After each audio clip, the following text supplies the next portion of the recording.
Au cœur d'une contrée africaine baignée de soleil, vivait la famille royale des diamants, aussi riche que le fleuve Congo est large.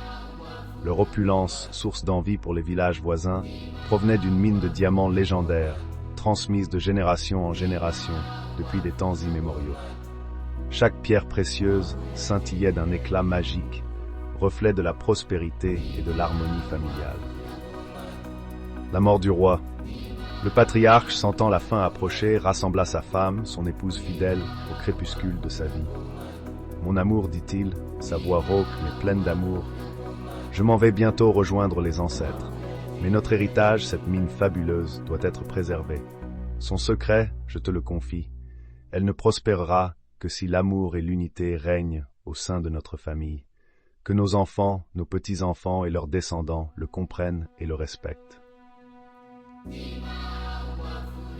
Le vieux roi s'éteignit, laissant derrière lui un héritage plus précieux que tous les diamants du monde, la sagesse ancestrale.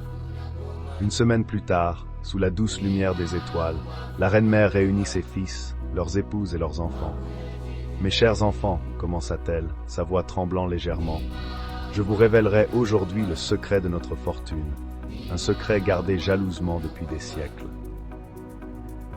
Elle leur posa une question énigmatique. Pourquoi sommes-nous les seuls à posséder une telle mine?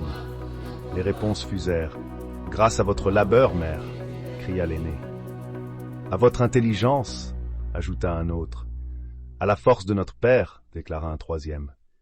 Mais la reine sourit, un sourire empreint de sagesse et de tristesse. « Non, mes enfants, ce n'est pas cela. Le véritable secret, c'est l'amour. Tant que vous vivrez en harmonie, la mine vous comblera de richesses. Mais si la discorde s'installe, la mine se tarira, se videra de sa magie, laissant place à la convoitise de nos voisins. Ils viendront, ils pilleront, et vous vous retrouverez dépossédés de votre héritage. » La reine continua, son récit tissant une toile de mots aussi précieux que les diamants.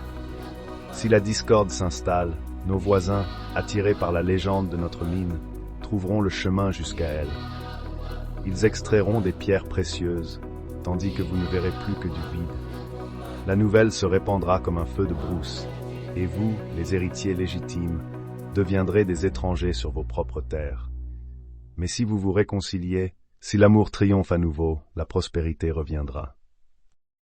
Après le décès de la reine, les fils aînés jurèrent de maintenir l'unité familiale, de préserver ce précieux secret. Mais le destin, tel un fleuve capricieux, avait ses propres plans. Après le décès de la reine, une ombre menaçante s'étendit sur la famille des diamants. L'aîné, soupçonneux, découvrit des étrangers travaillant dans la mine, engagés par son frère cadet, nourrissant une rancœur sourde à cause d'une prétendue inégalité dans le partage des bénéfices. L'ouvrier principal, un homme fourbe et manipulateur, était en réalité le fils d'un voisin jaloux. La suspicion envenima les relations fraternelles. Les accusations volèrent, les reproches se multiplièrent, jusqu'à ce que les deux frères se tournent le dos. La déchirure familiale ouvrit une brèche dans la protection magique de la mine.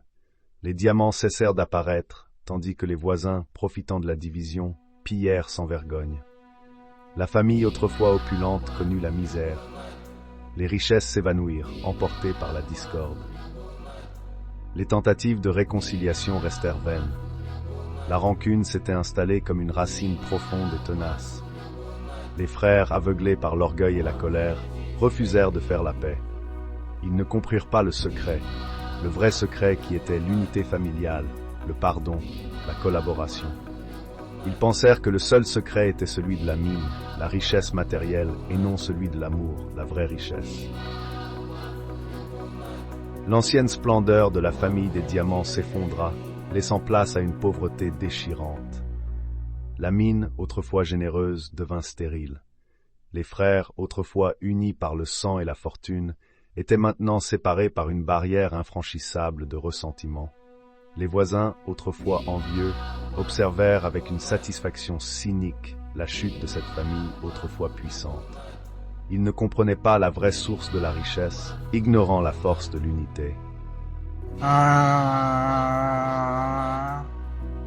L'histoire de la famille royale des diamants sert de parabole poignante. Comme cette famille, la République démocratique du Congo, doté d'une richesse incommensurable, souffre de conflits internes.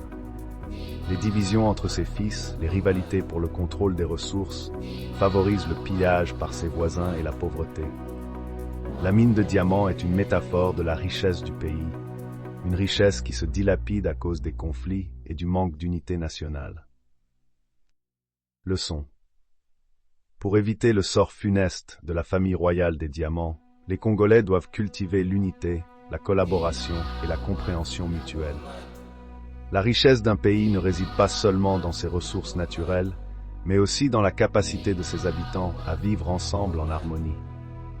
L'ignorance et l'inattention aux liens fraternels, comme la méconnaissance du secret de la mine, conduisent à la perte, à la pauvreté et même à la destruction. Seule une gestion transparente, équitable et collaborative des ressources, dans un esprit de solidarité régionale, peut assurer un avenir prospère pour tous.